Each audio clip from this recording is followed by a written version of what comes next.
안녕하세요. 작년에 결혼을 앞두고 있다가 파혼한 20대 후반의 여자입니다. 진행 중이던 소송을 얼마 전 마무리하고 이렇게 사연을 보내봅니다. 파혼한 게 자랑은 아니지만 그래도 다행스럽게 똥물에 발 담그기 전에 빠져나오게 되었네요. 남자친구하고는 2년이라는 연애 끝에 결혼 이야기가 오고 가게 되었습니다. 연애하는 동안에는 크게 문제될 일이 아니었지만 결혼 이야기가 오가게 되니 남자친구가 조금 어려워하는 모습이 보였어요. 그래서 저한테 해야 할 말이 있냐고 걱정스레 물어봤더니 남자친구는 조심스럽게 제게 사실은 자기가 부모님과 사이가 안 좋다는 이야기를 해왔습니다.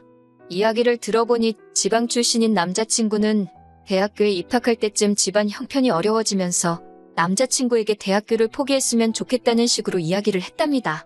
남자친구는 여태까지 힘들게 공부했는데 포기하기 싫다고 해서 짐 싸들고 혼자 서울로 가출하듯 상경해버렸고요. 그러면서 자연스럽게 부모님하고 멀어지게 되었다. 결국엔 연까지 끊은 사이이고 현재도 소식도 모르고 지내고 있다. 뭐 그런 이야기를 했어요. 부모님의 지원이 하나도 없었던 것 치고는 남자친구가 학교도 괜찮은 곳을 나왔고 회사도 좋은 곳을 다니고 있었어서 참 힘든 상황에서도 자수성가 한 사람이구나라는 생각이 들었습니다. 그 사실만으로도 평소에 실없는 소리를 하거나 유치한 장난을 치면서 조금 어른스럽지 못한가도 싶었던 남자친구가 갑자기 달라 보이기도 했어요. 아무튼 그 이야기는 일단 저희 부모님께 먼저 인사드리기 전까지는 좀 더 생각해보자고 했습니다.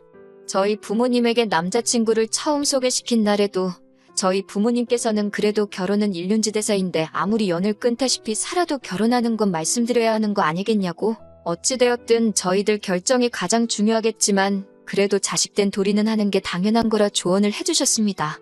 그 말씀에 남자친구도 용기를 얻었다고 말했고 그렇게 저희는 남자친구의 고향으로 인사를 드리러 내려가게 되었지요. 10년이 넘는 세월 만에 부모님을 처음 만나러 가는 것 치고는 기차 안에서 남자친구는 코까지 골면서 자고 있더라고요. 긴장은 저 혼자만 하고 있는 건가 싶었습니다. 역에 도착해서 택시를 타고 예비 시부모님이 사시는 동네로 향했습니다. 가세가 기울어서 남자친구의 대학 공부조차 포기시켰어야 했다던 말과는 다르게 예비 시부모님은 딱 보기에도 비싸 보이는 좋은 곳에 살고 계셨습니다. 100% 정확한 건 아니지만 사람이 살고 있는 지역이나 아파트 브랜드만 봐도 어느 정도 형편이 어떤지는 사실 알 수 있잖아요? 지방이 개발이 되면서 브랜드 있는 신축 아파트라도 그렇게 비싼 건 아니라는 말을 들었지만 그래도 예비 시부모님이 사시는 집이 절대 서울에 비해서 엄청 저렴하거나 하는 느낌도 안 들었어요. 집 안에 있는 가구며 그런 것들도 삐까번쩍하니 좋아 보였고요. 처음엔 저희를 반겨주시니 너무 좋았습니다. 제가 아닌 누구와 결혼을 했어도 다시 재회를 했을 테지만 그래도 제 덕분에 10년 세월 다 잊고 새로 시작하게 만들어준 게 저라는 생각에 괜히 뿌듯하기까지 했지요. 남자친구도 10년이 넘는 그 세월 동안 부모님께 얼마나 죄송스러웠을까, 얼마나 보고 싶었을까 싶었고 예비 시부모님도 자식이 부모 도움 없이 대학도 나오고 좋은 회사에 들어갔으니 얼마나 장할까? 그런 마음들을 제가 감히 헤아릴 수나 있을까 생각했어요. 그런데 생각보단 남자친구도 예비 시부모님도 오랜만에 재회에도 불구하고 말을 서로 아끼더라고요. 그동안 밥은 굶지 않고 다녔냐 같은 평범한 질문이라도 물어보실 줄 알았는데 예비 시부모님은 남자친구한테 전혀 궁금한 게 없어 보였습니다. 오히려 서먹한 인사가 끝나고는 곧바로 관심은 저에게 쏟아졌고 저보고 회사는 어디 다니느냐, 월급은 얼마나 되느냐부터 저희 부모님은 뭐 하시는지, 집은 자가인지 전세인지, 노후 준비는 다 되셨는지 그런 것만 물어보셨어요. 소위들 말하는 호구조사를 시작하시더라고요.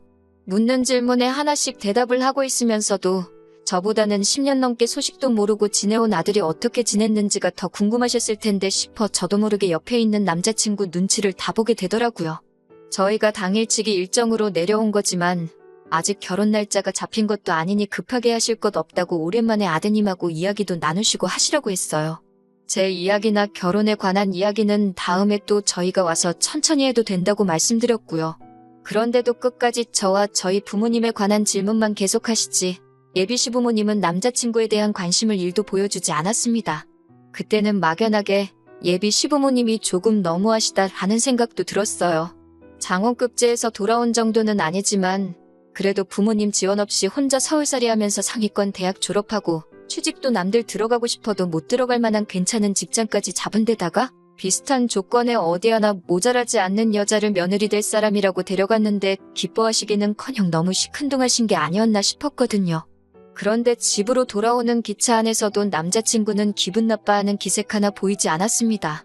오랜만에 만난 부모님인데 서운하지 않냐고 했더니 그런 게 가족 아니겠냐고 하면서 언제 보든 똑같은 게 좋은 거라며 그날 일을 대수롭지 않게 생각하더라고요. 아무리 무소식이 희소식이라지만 연락 없이 지낸 세월이 몇 년인데 남자친구야 부모님께 반항하고 집을 나가버린 거니 두 분께 면목이 없어서 그 자리에서 조용히 있고 그랬다 쳐도 예비 시부모님이 그러시는 건 이해가 되지 않았어요. 아무튼 그렇게 시댁에도 한 번 더 내려가서 인사를 드렸는데 두 번째에도 똑같이 아들 걱정은 많이 안 하시더라고요. 남자친구 말로는 첫 방문 이후로 전화도 자주 드리고 할 말은 전화로 거의 다 했다는데 저희 어머니는 제 남동생이 군대 가서 첫 휴가 나왔을 때도 아들이 좋아하는 거, 아들이 잘 먹는 거에서 아주 상다리가 휘어지게 차려놓으셨거든요. 동생은 친구랑 술 먹을 거라고 집에서 밥 안 먹는다고 밖에 나가버리면 어머니가 부모 마음도 모른다고 하면서 엄청 서운해하셨고요. 가풍이 집안마다 다 다르기는 하지만 그래도 저로서는 조금 이해할 수 없는 모습이었습니다. 그래도 남자친구가 저 사이에 그다지 큰 문제도 없었고 결혼 준비는 차차 진행되고 있었지요. 그러던 중 어느 하루였습니다. 결혼할 때 가장 큰 비용이 들어가는 것이 신혼집이니만큼 돈 이야기를 하지 않을 수 없었습니다. 사실 남자친구가 먼저 말을 꺼내줬으면 했는데 다른 건 몰라도 그 부분에서만큼은 말을 아끼고 아무 말도 안 하더라고요. 제가 시집 가려고 모은 건 아니지만 어쨌든 저에게는 6천만 원 정도의 저금이 있었고 저희 부모님께서도 이미 오래전부터 제가 시집을 간다고 하면 2억을 보태주시기로 하셨어요. 그 이야기를 꺼냈고 조심스럽게 남자친구한테도 신혼집에 대해서 어떻게 생각하냐고 물어봤습니다. 다행스럽게도 남자친구도 모아놓은 돈이 저랑 비슷했고 생각보다 훨씬 적었지만 20살 때부터 대학이고 생활비고 다 혼자 힘으로 해야 했으니 말 못할 만한 사용처가 있었을 거라 생각하고 긴 이야기는 하지 않았습니다. 둘이 모은 돈을 합치고 저희에서 도와주시는 부분의 시댁에서도 어느 정도 비슷하게 맞춰주시면 대출 없이도 신혼집을 마련할 수 있겠더라고요. 그런데 남자친구가 시댁에서 지원금을 받아오기가 조금 그렇다는 겁니다. 인사드렸을 때 필요한 게 있으면 말하라고 하셨기 때문에 예비 시부모님께서 못 도와주시는 상황은 아니구나 생각했는데 남자친구가 반대를 한 거예요. 이렇게 부모님과 다시 연락을 하게 되었는데 결혼한다고 해놓고 지원금을 달라고 하면 자기 부모님께서 저랑 자기를 뭘로 생각하겠냐고 하는 겁니다. 그게 무슨 말이냐고 물었더니 저보고 생각을 해보려고 합니다. 자기가 부모님과 연락을 끊고 산 세월이 몇 년인지나 아냐면서요. 군대 갔을 때 휴가를 나와도 자기는 갈 곳이 없어서 어디 가지도 못하고 부대 근처 찜질방에서 휴가를 보내다 왔었다고요. 그렇게 절박해도 부모님께 찾아간 적 한 번 없었는데 결혼한다고 이렇게 부모님을 찾아뵈면 자기 부모님이 결혼하는데 돈 필요하니까 10년간 강간무소식이다가 이렇게 찾아왔구나 생각을 하실 거라는 거예요. 그리고 자기 부모님이 저도 이상하게 볼 거랍니다. 돈에 환장한 사람 정도로 보시겠지 않냐는 거예요. 솔직히 남자친구 말이 비하기 심하기는 했지만 한편으로는 남자친구의 입장도 이해가 가기는 했습니다. 그 긴 세월 동안 연락 없이 지내다가 결혼 직전에 두어 번 찾아뵌 게 전부인데 이제 결혼을 해야 되니 신혼집 구하게 목돈을 내놓으라고 하면 100%는 아니더라도 생각하지도 못한 오해가 생길 수도 있다는 생각이 들었어요. 하지만 또 그만큼 신혼집에 들어가는 비용이 앞으로 저희 미래에 있어서도 큰 비중을 차지하고 영향력이 있을 테니 계산기를 두드려봐야만 했습니다. 솔직히 남자친구 직장이나 제 직장이 좋은 곳이라서 대출을 받는다 치면 예비시댁 쪽에 지원이 없더라도 충분히 시작을 할 수 있는 계산이 섰어요. 당장 이자로 돈이 더 빠져나가겠지만 남자친구나 남자친구의 부모님에게 평생에 남을 상처를 줄 수도 있다는 생각을 하니 그 돈을 받아도 받는 게 아니겠구나 하는 생각이 들더라고요. 대신 저도 여태껏 부모님 도움 없이도 저렇게 자리를 잡은 남자친구를 봐서 큰 결심을 하나 하게 되었습니다. 부모님께 지원받기로 했던 2억을 포기하기로 한 거예요. 이미 여태까지 제 뒷바라지 해주시고 대학 공부며 자취생활비며 여러 가지 비용을 다 내주셨기에 이미 제가 충분히 받을 만큼 받은 게 아닌가 하는 생각이 들었어요. 남자친구처럼 아무 도움 없이도 자리 잡는 사람이 있는데 저도 언제까지 계속 부모님 품에서 지원받고 부모님께 기대고 살 수만은 없다는 생각이 들었습니다. 그래서 부모님께 먼저 결혼식 할 때 해주시기로 한 돈은 안 받는다고 말씀드렸어요. 부모님께서는 이미 당신들 노후 준비도 다 되어 있고 애초에 저랑 동생 결혼할 때 똑같이 해주려고 따로 만들어 놓은 돈이니까 부담 갖지 말라고 하셨지만 거절했습니다.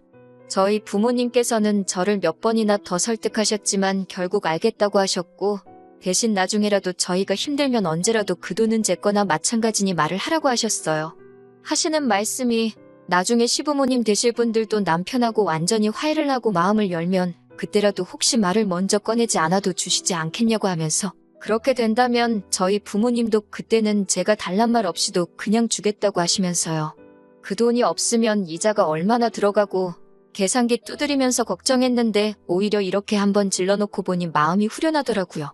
그리고 이 사실을 남자친구에게 가서도 말했습니다. 남자친구도 저한테 잘했다고 말해줄 줄 알았는데 굉장히 기분 나빠하더라고요. 그렇다고 주신다는 돈을 안 받으면 어떡하냐고요. 그러니 그때부터는 저도 살짝 기분이 나빠지기 시작했습니다. 남자친구는 자기 부모님 도움 없이 잘한 걸 놀리는 거냐고 저보고 배가 불러서 똥인지 된장인지도 구분을 못한다고 성질을 부리더라고요. 남자친구 말이 이해가 안 되는 건 아니었지만 저도 똑같이 자식이고 어차피 남자친구도 한 푼도 지원 못 받을 거. 저랑 남자친구랑 모아놓은 금액이 똑같은 김에 반반 결혼하고 둘이 아무 도움도 받지 않고 시작해보자는데 그걸 그렇게 기분 나쁘게 받아들일 필요가 있나 싶었어요. 그래도 제 고집을 어떻게 이겼겠어요. 남자친구도 결국에는 백기를 들고 제가 하고 싶은 대로 하자고 하게 되었지요. 아무튼 그 이후로 남자친구와 서로 회사를 통해서 대출을 받기로 했어요. 남자친구가 받아오는 대출이 늦어져서 일단 급한 대로 제 대출금과 저희 부모님이 주시기로 했던 그 돈을 합쳐서 아파트를 구하게 되었고요. 신혼집도 해결됐고 이젠 정말 결혼식만 앞두고 있는 상황이었습니다. 그런데 남자친구가 난데없이 한 번도 나누지 않았던 이야기를 꺼내는 거 아니겠어요? 정말 상상도 하지 못한 이야기에 어이가 없어서 결혼에 대해서 한 번 더 심각하게 고민을 해야 하는 것까지 생각을 했었습니다. 난데없이 남자친구는 이제 결혼을 하면 자기 월급에서 200만 원씩은 부모님께 드려야겠다는 거예요. 10년이 넘도록 속을 썩여왔는데 이제 결혼도 하고 자리를 잡으니 그동안 못했던 만큼의 효도를 하고 싶다는 거예요. 그게 난데없이 무슨 말이냐 따졌습니다. 효도하고 싶은 마음이야 알지만 우리 지금 빚을 얼마를 지고 결혼하는 건지는 아냐고 한 달에 이자로 나가는 돈이 얼마인지 알고 그 금액을 드리느냐고 따졌어요. 한 달에 20만 원씩 드리는 거면 몰라도 그 10배를 드린다니 어이가 없었죠. 심지어 그 돈이면 남자친구가 받는 월급의 절반 정도가 되는 돈이고 거기서 생활비와 대출이자를 제외하면 남는 돈이 한 푼도 없는 상황이었으니까요. 그리고 결혼할 때 받는 것도 없지 않느냐고 따졌더니 꼭 받는 게 있어야만 효도를 해야 하는 거냐면서 저보고 너무 독하고 박하다고 하는 겁니다. 그래서 남자친구한테 현실을 알려줘야겠다고 생각했어요. 당신이 당신 부모님께 그 돈을 꼭 줘야겠다면 나도 같은 액수를 부모님께 드리겠다고 말했습니다. 진짜로 드릴 생각이 있던 건 아니고 남자친구가 실제로 저희가 둘이 합쳐 한 달에 정확하게 얼마를 버는지를 알고 대출이자나 여러 가지 고정적으로 나가게 되는 지출이 얼마고 생활비와 적금으로 나갈 돈 얼마에서 총 얼마가 남는지 알려주고 싶었어요. 그리고 그걸 알려줌으로 인해서 자기가 지금 부모님께 돈을 드리겠다는 게 얼마나 어이없는 말인지 알려주려고 했던 겁니다. 그런데 남자친구는 어이가 없다는 듯한 표정으로 제가 저희 부모님한테 돈을 주는 게 말이나 되냐는 겁니다. 너가 주는 건 되고 내가 주는 건 안 되냐 했더니 저희 부모님이 지원해 주시기로 했던 돈 2억을 안 받기로 했으니 따지고 보면 우리가 저희 부모님한테 2억을 드린 거나 마찬가지인 셈 아니냐고 하더군요. 무슨 그런 어이가 없는 계산법이 있냐고 따지니 안 되겠다 싶었는지 자기가 부모님과 10년 넘도록 연을 끊고 살았고 어쩌고 저쩌고 하면서 정에 호소를 하더라고요. 계속 이야기해봐야 답도 나오지 않을 것 같고 해서 남자친구한테 생각 좀 해보겠다고 말하고 집에 돌아왔습니다. 생각 좀 해보겠다는 게 어떻게는 남자친구 부모님께 돈을 드리려고 하는 생각이 아니라 애초에 결혼을 다시 생각해봐야겠다는 뜻도 들어있었는데 남자친구는 그런 것도 모르고 잘 좀 생각해보고 자기 마음 좀 헤아려달라고 하는 거예요. 자기도 이제 부모님께 효도하면서 살고 싶다고 말이죠. 그러고 3일도 안 있어서 이것이 전부 다 남자친구가 저와 저희 부모님 돈을 가지고 개수작을 부리고 있었다는 걸 알게 되었습니다. 정말 결혼식 날짜도 잡혀있고 식만 올리면 되는 상황이었어요. 결혼식을 얼마 앞두고서 직접 청첩장을 보내지 못한 사람들에게는 모바일 청첩장으로 대체를 하게 되었습니다. 그런데 저랑은 거의 인연이 없는 타부서의 남직원이 와서 저에게 우연도 이런 우연이 다 있냐면서 아는 체를 하는 겁니다. 그 직원은 자기가 제 남자친구와 같은 부대를 나온 군대 동기라고 했어요. 입대일도 같아서 훈련소 때부터 같이 동고동락했었다고 해요. 전역 후에도 친구처럼 지낼 줄 알았는데 전역하고 나서는 연락이 거짓말처럼 끊어졌어서 영영 못 보는가 싶어 서운했었다는데 이렇게 동료 직원의 남편이 되게 되었다니 아무래도 자기들은 인연이 맞는가 보다라면서 결혼식에 꼭 참석하겠다고 하더라고요. 그런 인연인 줄은 또 몰랐다고 저도 신기해하고 있는데 그 직원이 결혼식에 가면 오랜만에 제 남자친구 부모님도 뵙겠다. 다른 군대 동기들한테도 연락 한번 해보겠다고 하는 겁니다. 자연스럽게 대화가 넘어가다가 갑자기 남자친구 부모님 이야기가 나왔다는 걸 눈치채고 뭔가 낌새가 이상해서 그게 무슨 말이냐고 물어봤어요. 그리고 그 동료 직원의 말에 저는 경악을 금치 않을 수 없었습니다. 동료 직원이 하는 말이 남자친구 부모님, 특히 어머님이 엄청 극성이셔서 자대 배치 받고 나서는 거의 한 달에 2번은 남자친구 면회를 오셨다고 설명하더군요. 온 김에 아들 잘 부탁한다고 군대 선임들이며 동기들한테도 짜장면 한 그릇씩 사주시고 그랬답니다. 휴가 나오는 날에도 부대 앞까지 찾아오셔서 기다리고 계셨다고 해요. 남자친구 고향이 바다가 가까운 곳이라서 휴가를 맞춰 나와가지고 동기들끼리 바다에서 놀고 그랬던 추억이 있다고 합니다. 그래서 그 동료 직원도 저녁 이후에도 당연히 오래 알고 지낼 거라고 생각했는데 연락이 끊기게 되어서 아쉬웠다고 말하는 거였고요. 그런데 말이 맞지가 않았습니다. 남자친구는 대학교에 입학하면서부터 부모님과 연을 끊었다고 말했고 군대에서도 휴가 나올 때 갈 곳이 없어서 찜질방에서 먹고 자고 했다고 이야기를 했었으니까요. 그래서 제가 다른 사람하고 착각한 거 아니냐까지 물어봤는데 그 동료 직원이 자기 사진첩에 그때 찍은 사진이 있으니까 집에 가서 저한테 보내준다고까지 하는 거였어요. 그날 저녁에 동료 직원이 보내준 사진을 확인했을 때 사진 안에 정확하게 남자친구와 동료 직원 그리고 예비 시부모님까지 전부 다 사진 속에 세상 다정한 모습으로 있더군요. 남자친구에게 곧바로 그 사진을 보내주고 이게 무슨 상황인지 설명해보라고 했습니다. 남자친구는 곧바로 저한테 전화를 하더니 말까지 벌벌 떨면서 자기가 다 설명하겠다고 제발 파혼만은 하지 말아달라고 빌더군요. 그렇게 남자친구가 무슨 수작을 부리려던 건지 다 알게 되었습니다. 자기 부모님 형편이 어려워졌다는 것도 뻥이고 연을 끊고 지낸 것조차 다 거짓말이었던 거죠. 우리가 결혼하면서 자기 부모님이 돈 한 푼 내지 않게 하려고 연을 끊고 지냈네 어쩌네 하면서 저한테 미안한 마음이 들게 만든 거지요. 그러다가 제가 저희 부모님이 지원해주시는 돈을 안 받겠다고 말하니 남자친구 딴에는 한 푼도 안 드리고 편하게 시작할 줄 알았는데 대출을 받아야 하니 본전 생각이 났던 겁니다. 그러니 그 말도 안 되는 계산법을 들먹이면서 자기만 부모님한테 200씩 용돈을 보낸다고 한 거고 저는 안 된다고 했던 거예요. 그리고 나중 가서는 저희 부모님한테 지원금을 받아내려고 실제로는 회사 통해서 대출도 안 받았었다고 하고요. 연애하면서 제가 느껴온 남자친구의 본 모습을 알게 되니 이게 무슨 일인가 싶었어요. 그 자립심 강해 보이고 책임감 있어 보이던 남자친구는 자기 부모님 돈 아껴주려고 저한테 거짓말을 일삼은 천하의 둘도 없는 인간 쓰레기였던 겁니다. 제발 파혼만큼은 하지 말아달라고 하는데 파혼이 문제겠냐고 사기죄로 고소해버리겠다고 했어요. 고소장을 진행하는 와중에 아주 난리가 난 겁니다. 지방에 있는 남자친구 부모님까지 오셔가지고는 제발 한 번만 선처해달라 제 다리를 붙잡고 빌더라고요. 하지만 그때는 배신감에 치가 떨려서 그대로 고소를 진행했습니다. 그래도 한때 결혼까지 생각한 사람인데 돈을 뜯긴 것도 아닌데 이 정도면 됐지 않냐면서 저희 부모님께서도 선처를 해주라고 저를 설득하셨어요. 남자친구는 운이 좋았죠. 그래도 연애하는 동안 저한테도 잘했고 저희 부모님한테도 점수를 잘 따놓았기에 더 이상 제 눈앞에 띄지 않는 조건으로 고소를 취하해줬습니다. 그런데 사기죄는 고소 취하가 되더라도 죄는 남는다고 하더군요. 무죄 판결을 받기는 했지만 그 과정에서 결국 남자친구는 회사에서 잘리고 사기꾼이라는 꼬리표까지 얻게 되면서 앞으로의 미래도 불투명해지고 말았다네요. 그 소식을 전해 듣는데 미안한 마음이 들지는 않았어요. 죄를 지었으면 죄값을 치러야지요. 비록 저도 청첩장까지 다 돌려둔 마당에 파혼을 하게 돼버렸지만 오히려 그 편이 저한테는 운이 좋았던 거라고 볼 수 있겠네요. 당분간은 결혼의 결자도 생각할 시간이 없을 것 같아요. 이 상처가 언제 치유가 될지는 모르겠지만 앞만 보면서 달려나가야겠지요. 그나마 좋은 소식은 그래도 결혼 앞두고 구해놓은 신혼집이 남자친구가 늦장 부린다고 돈 한 푼도 가져오지 않아서 제 명의로 매매를 했었거든요. 그런데 곧바로 재개발호재가 생겨서 집값이 오르고 있네요.